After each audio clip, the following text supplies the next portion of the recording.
Presented by DNS Entertainment.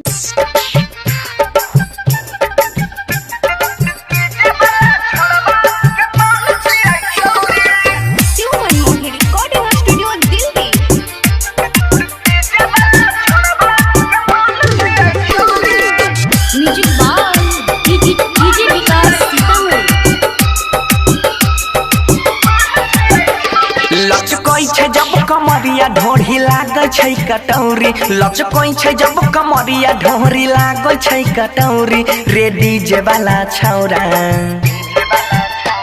रे DJ वाला छौरा के माल छियै छौरी रे डीजे वाला छौरबा के माल छियै छौरी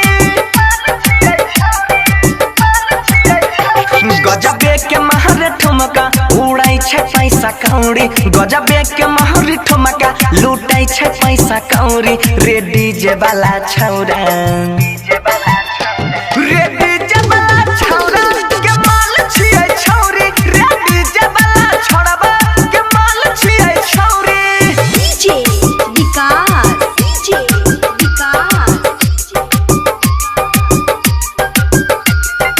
मटियारकला सीतामढ़ी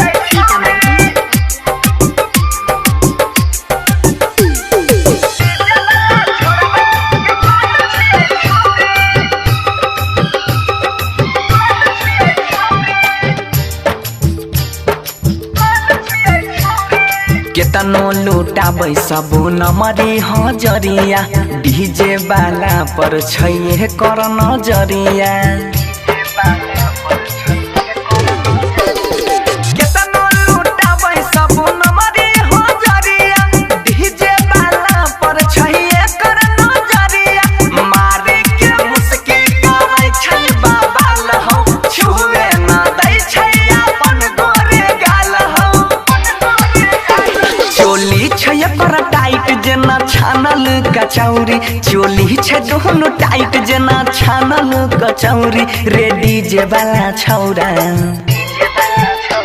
रे डीजे वाला छौरा के माल छियै छौरी रे डीजे वाला छौरबा के माल छियै छौरी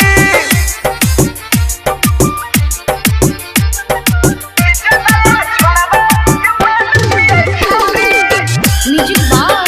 डीजे विकास सीतामढ़ी कोइने छै छौरी ई केतना के घायल छनकाई अपन पौआ के पायल ओहरे कोइने छै छौरी ई केतना के घायल छनकाई अपन पौआ के पायल मल्लिक राकेश सरवन लिखने छै बतिया नाचै छै बनसी सटाई के छतिया मामला छै कुछ भारी मेटर छै कुछ यौरी मामला छै बहरा भारी मेटर छै कुछ यौरी रे डीजे वाला छौरा